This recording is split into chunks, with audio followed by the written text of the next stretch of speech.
Hey guys, this is Sonu Alawat और आज इस वीडियो में आपके लिए लेकर आ चुका हूं एक much awaited government job update. Literally पूरे 4 साल के लंबे इंतजार के बाद ये गवर्नमेंट जॉब निकल के आ रही है। जी हां दोस्तों, मैं बात कर रहा हूं डीजेबी जूनियर असिस्टेंट रिक्रूटमेंट 2024 के बारे में। नहीं समझे? डीजेबी मतलब दिल्ली जल बोर्ड, जो कि department of urban development government of NCT यानी कि नेशनल कैपिटल टेरिटरी के अंडर आता है, जिसके अंदर ऑफिशियली जूनियर असिस्टेंट की पोस्ट के ऊपर जबरदस्त वैकेंसीज अनाउंस हो चुकी है। देखिए दोस्तों, ये एक ऑल इंडिया की वैकेंसी है, ग्रुप सी की पोस्ट है, मेल और फीमेल दोनों ही कैटेगरी कैंडिडेट के लिए एकदम जबरदस्त रिक्रूटमेंट साबित होगी। तो आगे इस वीडियो में इस अपकमिंग वैकेंसी के रिगार्डिंग कंप्लीट डिटेल्स आपको प्रोवाइड करूंगा। पोस्ट वैकेंसीज डिपार्टमेंट के बारे में तो बात करेंगे, साथ ही दोस्तों इसका detail selection procedure step by step आपको समझाऊंगा। एलिजिबिलिटी क्राइटेरिया के बारे में बात करेंगे, एज लिमिट, एजुकेशन क्वालिफिकेशन के मिनिमम रिक्वायरमेंट क्या है, एग्जाम पैटर्न डिटेल के साथ डिस्कस करेंगे, एग्जाम का detail syllabus subject wise topic wise PDF form में आपको प्रोवाइड करा के जाऊंगा। बहुत सारे लोगों ने इस वैकेंसी के बारे में आपको जानकारी प्रोवाइड करी होगी, लेकिन यहां पर मैं आपको बहुत ही डीपली एक एक चीजें स्टेप बाय स्टेप समझाऊंगा, चाहे वो एग्जाम पैटर्न या फिर सिलेबस हो। मुझे पता है बहुत सारे लोग एग्जाम पैटर्न सिलेबस अच्छे से नहीं बता पाए, लेकिन मैं आपको एकदम ऑथेंटिक सटीक सिलेबस एग्जाम पैटर्न प्रोवाइड करा के जाऊंगा। सिलेक्शन होने के बाद इस पोस्ट के ऊपर आपकी इनिशियल इन हैंड सैलरी क्या रहेगी, exam centres, job profile, job location के बारे में बात करेंगे। तो दोस्तों काफी लंबे टाइम के बाद इतने बढ़िया डिपार्टमेंट के अंदर इतनी बढ़िया पोस्ट के ऊपर इतनी जबरदस्त वैकेंसीज निकल के आ रही है, तो यार ये रिक्रूटमेंट, ये जॉब बिल्कुल भी मिस नहीं होनी चाहिए, इसलिए वीडियो को आखिर तक पूरे ध्यान से जरूर देखिएगा। तो चलिए यार बहुत ज्यादा टाइम वेस्ट नहीं करते, फटाफट वीडियो शुरू कर लेते हैं। देखिए दोस्तों, जैसे कि मैंने आपको स्टार्टिंग में बताया, यह वैकेंसी निकल के आ रही है डीजेबी दिल्ली जल बोर्ड की तरफ से, जो कि डिपार्टमेंट ऑफ अर्बन डेवलपमेंट के अंदर आता है। बहुत ही बेहतरीन डिपार्टमेंट है, जबरदस्त डिपार्टमेंट है। तो दोस्तों इसके अंदर जूनियर असिस्टेंट की पोस्ट के ऊपर ही वैकेंसीज ऑफिशियली अनाउंस हो चुकी है। तो दोस्तों जो डिपार्टमेंट ऑफ अर्बन डेवलपमेंट की ऑफिशियल वेबसाइट है, उसके ऊपर आपको वैकेंसीज का ये ड्राफ्ट नोटिफिकेशन देखने को मिल जाएगा। तो एकदम ऑफिशियल इंफॉर्मेशन है, ऑफिशियल नोटिफिकेशन है। तो यहां पर पोस्ट निकल के आ रही है हमारी जूनियर असिस्टेंट की, जो कि ग्रुप सी की पोस्ट है, क्लरिकल पोस्ट है। लेवल 2 की सैलरी इस पोस्ट के ऊपर आपको देखने को मिलेगी। तो दोस्तों इस पोस्ट के ऊपर टोटल नंबर ऑफ वैकेंसीज वैसे तो 760 अनाउंस हुई है 2024 के अंदर, इन वैकेंसीज को भरा जाएगा, लेकिन डायरेक्ट रिक्रूटमेंट के through total number of vacancies 646 ही भरी जाएंगी, क्योंकि नोटिफिकेशन में क्लियरली मेंशन है कि वैकेंसीज तो 760 निकाली जाएंगी, लेकिन उनमें से 85% वैकेंसीज ही डायरेक्ट रिक्रूटमेंट्स के थ्रू भरी जाएंगी, यानी कि फ्रेशर्स कैंडिडेट्स के लिए रहेगी, ओपन वैकेंसीज निकलेगी आपके और हमारे लिए।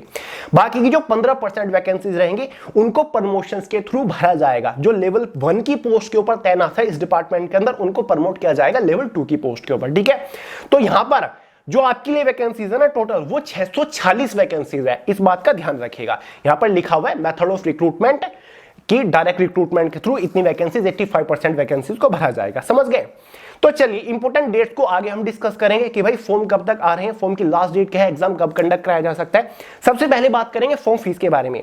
जनरल ओबीसी ईडब्ल्यूएस वालों के लिए केवल 100 रुपए फॉर्म फीस चार्ज किए जाएंगे। ST SC female PWBD category वालों के लिए कोई भी फॉर्म फीस चार्ज नहीं किए जाएंगे। एलिजिबिलिटी क्राइटेरिया को डिस्कस करेंगे। जनरल वालों के लिए एज लिमिट मिनिमम 18 ईयर रखी जाएगी, मैक्सिमम एज लिमिट जनरल वालों के लिए 27 साल यहां पर रखी गई है। अब चाहे कोई कितना भी बोल ले कि भाई एज लिमिट 18 से 25 साल रहेगी, लेकिन मैं आपको बोल रहा हूं ना कि 18 से 27 साल रहेगी, तो 18 से 27 साल ही रहेगी। इस चीज को माइंड के अंदर सेट कर लीजिए। ओबीसी एसटी एससी वालों को एज के अंदर रिलैक्सेशन देखने को मिल जाएगा। ओबीसी वालों को 3 साल का मिलता है, एसटी एससी वालों को 5 साल का एज के अंदर रिलैक्सेशन मिल जाएगा। देखिए दोस्तों, अगर आप सेंट्रल गवर्नमेंट के अंडर किसी रिजर्व कैटेगरी में आते हो, ओबीसी एसटी एससी ईडब्ल्यूएस में, तो आपको प्रॉपर रिजर्वेशन मिलेगा। या फिर आप government of national capital territory of Delhi के अंडर भी किसी रिजर्व कैटेगरी से बिलोंग करते हो, ओबीसी एसटी एससी ईडब्ल्यूएस से, तो भी आपको इसमें रिजर्वेशन देखने को मिलेगा। तो ये काफी बड़ा प्लस पॉइंट है इस रिक्रूटमेंट का, क्योंकि आपको पता है दिल्ली हमारी यूनियन टेरिटरी है, तो बेनिफिट्स तो आपको सारे सेंट्रल गवर्नमेंट वाले ही देखने को मिलेंगे। एजुकेशन क्वालिफिकेशन को डिस्कस कर लेते हैं। अगर आपने 12th पास कर रखा है तो भाई आप इस जूनियर असिस्टेंट की पोस्ट के लिए फॉर्म अप्लाई कर सकते हो, आप एलिजिबल हो। ठीक है, भले ही आप इंडिया के किसी भी स्टेट से बिलोंग करते हो, कहीं से भी आप बिलोंग करते हो, आप एलिजिबल है। ऑल इंडिया की ये वैकेंसी है भाई, मेल और फीमेल के लिए बहुत ही बढ़िया रिक्रूटमेंट है, जबरदस्त वैकेंसी है। अब दोस्तों बात कर लेते हैं सिलेक्शन प्रोसीजर के बारे में, यानी कि जब आप इस वैकेंसी के लिए फॉर्म अप्लाई कर दोगे, फाइनल सिलेक्शन लेने तक आपको किस किस स्टेज से होकर गुजरना पड़ेगा। इसका कंप्लीट सिलेक्शन प्रोसीजर दो ही मेजर स्टेजेस के ऊपर टिका है। स्टेज फर्स्ट में आपका एक ऑनलाइन एग्जाम कंडक्ट कराया जाएगा, ठीक है।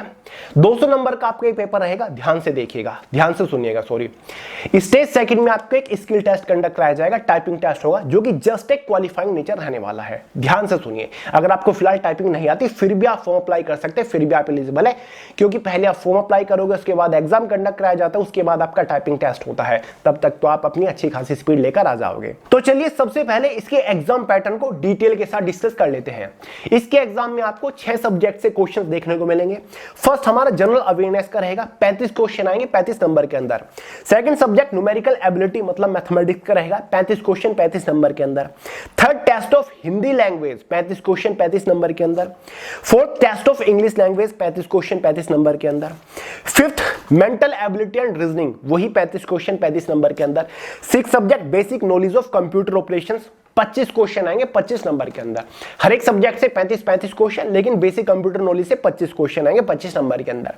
इसी के बेसिस पर एग्जाम में 200 क्वेश्चन आएंगे, 200 नंबर का आपका पेपर रहेगा। 2 आवर क्वेश्चन पेपर की टाइम ड्यूरेशन रहेगी। एग्जाम में 1/4 की नेगेटिव मार्किंग भी रखी जाएगी। क्लियर हुआ डाउट? एग्जाम आपका हिंदी और इंग्लिश दोनों ही लैंग्वेज में मतलब बाइलिंगुअल आपका रहने वाला है। एग्जाम सिलेबस के बारे में बात कर लेते हैं। इसके एग्जाम का complete detail syllabus subject wise topic wise PDF form में मैंने वीडियो सक्सेस टेलीग्राम चैनल के अंदर प्रोवाइड करा दिया है, लिंक डिस्क्रिप्शन बॉक्स में। वहां से पूरे सिलेबस को अच्छे से डाउनलोड कर लीजिएगा अपने मोबाइल फोन के अंदर और समझ लीजिएगा कि भाई किस सब्जेक्ट के अंदर से कौन से टॉपिक के ऊपर आपको मोस्टली फोकस करना है। टेलीग्राम चैनल का लिंक डिस्क्रिप्शन बॉक्स में है। अब काफी सारे लोगों के माइंड में एक सवाल आ रहा होगा कि भैया इसका ये जो ड्राफ्ट नोटिफिकेशन है इसमें एग्जाम पैटर्न सिलेबस के बारे में कोई जानकारी नहीं है, फिर आप किस बेसिस पर हमें एग्जाम पैटर्न और सिलेबस के बारे में बता रहे हो?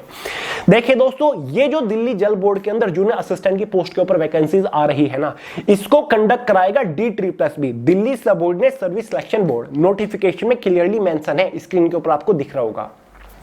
इस रिक्रूटमेंट को DSSB कंडक्ट कराएगा। और जैसे कि आपको पता है DSSB ने जनवरी में ही जूनियर असिस्टेंट की पोस्ट के ऊपर वैकेंसीज को कंडक्ट कराया था अदर डिपार्टमेंट्स की, जहां पर total number of vacancies 2354 vacancies थी, ठीक है। 9 जनवरी से फॉर्म स्टार्ट हुए थे, 7 फरवरी तक फॉर्म चले थे।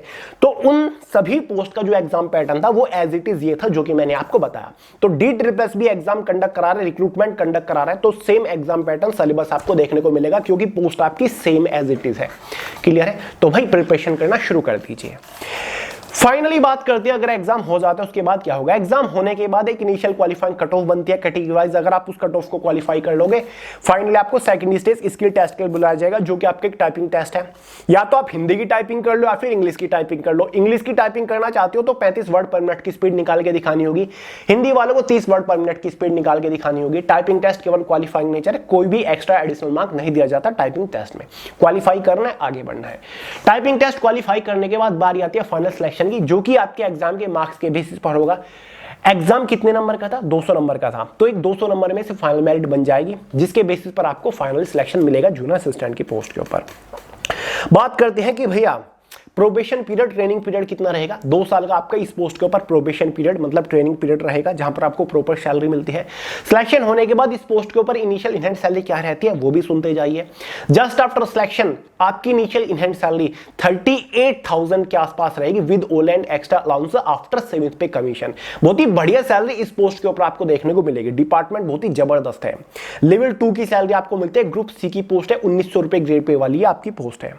बात करते हैं जॉब प्रोफाइल के बारे में। जूनियर असिस्टेंट की पोस्ट है तो कंप्लीटली क्लरिकल पोस्ट है। सिलेक्शन होने के बाद आपको ऑफिस सेक्शन के अंदर जॉब करनी होती है। कंप्यूटर बेस्ड क्लरिकल काम आपको करना पड़ेगा, कोई भी फिजिकल या फिर फील्ड ड्यूटी नहीं है। एग्जाम सेंटर्स आपका ऑल ओवर दिल्ली के अंदर रहने वाला है, क्योंकि DSSB इस रिक्रूटमेंट को कंडक्ट कराएगा, तो दिल्ली के अंदर ही आपको एग्जाम सेंटर्स देखने को मिलेंगे।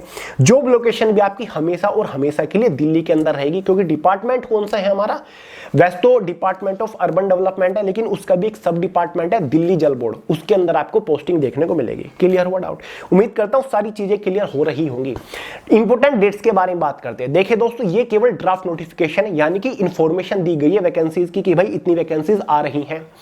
डेट अभी तक इन्होंने क्लियर नहीं करी। डेट आपकी लगभग 30 डेज के अंदर फाइनल हो जाएगी या फिर उससे भी पहले। तो वैकेंसीज आने को आपकी कल आ जाए, 2 दिन बाद आ जाए, 10 दिन बाद आ जाए, 1 महीना बाद आ जाए, वैकेंसीज आपकी गारंटीडली आ रही है और बहुत ही जल्दी आ रही है, क्योंकि ये सभी वैकेंसीज 2024 के अंदर है। और आपको पता है है DSSB एक के बाद एक 15 से 20 दिन के अंदर ही नोटिफिकेशन जारी कर रहा है, लगातार अलग अलग डिपार्टमेंट के अंदर रिक्रूटमेंट को कंडक्ट करा रहा है। तो अब बारी आपकी इसी डिपार्टमेंट की है, DSSB के पास नोटिफिकेशन पहुंच चुका है, वो जल्द ही इस पोस्ट के ऊपर रिक्रूटमेंट को कंडक्ट कराएगा। विद इन 1 से 1.5-2 महीने के अंदर आपको नोटिफिकेशन देखने को मिल जाएगा, उससे पहले भी मिल सकता है। नोटिफिकेशन आने के बाद फॉर्म की लास्ट डेट से 2.5 से 3 महीने के अंदर आपका एग्जाम भी कंडक्ट करा लिया जाएगा। तो हल्के में मत लीजिएगा, काफी बढ़िया डिपार्टमेंट है। और खास बात यह कि एक पोस्ट के ऊपर टोटल नंबर ऑफ वैकेंसीज काफी ठीक ठाक है, वरना पहले DSSB के थ्रू जितनी भी जूनियर असिस्टेंट की पोस्ट के ऊपर वैकेंसी निकली कितनी थी, 30, 40, 50, 60 वैकेंसी निकल रही थी। यहां पर एक ही सिंगल पोस्ट के ऊपर डायरेक्ट रिक्रूटमेंट के थ्रू 640 वैकेंसी निकल रही है, जो कि काफी बड़ी बात है। और फिलहाल इसके इक्विवेलेंट आपकी SSC CHSL की वैकेंसी निकलेगी, इसके इक्विवेलेंट आपकी NVS जूनियर सेक्रेटरी असिस्टेंट की वैकेंसी निकल रही है, इसके इक्विवेलेंट आपकी EMRS जूनियर सेक्रेटरी असिस्टेंट की पोस्ट के ऊपर वैकेंसी निकलेगी। तो बेनिफिट मिल जाएगा, कंपटीशन के ऊपर फर्क पड़ेगा, सिलेक्शन के चांसेस बढ़ेंगे। ठीक है, बाकी कोई डाउट हो, कोई सवाल हो, कमेंट करके पूछ लीजिएगा। ठीक है, और बस चैनल को सब्सक्राइब करिएगा अगर नहीं किया है अभी तक, दोस्तों के साथ शेयर करिएगा वीडियो को, वीडियो पसंद आए लाइक करिएगा। तो चलिए दोस्तों यार, इस वीडियो में इतना ही था। अपडेट पसंद आया हो तो यार प्यार दिखाइएगा कमेंट बॉक्स में। मिलते हैं अगली वीडियो में बहुत ही जल्द, तब तक के लिए जय हिंद।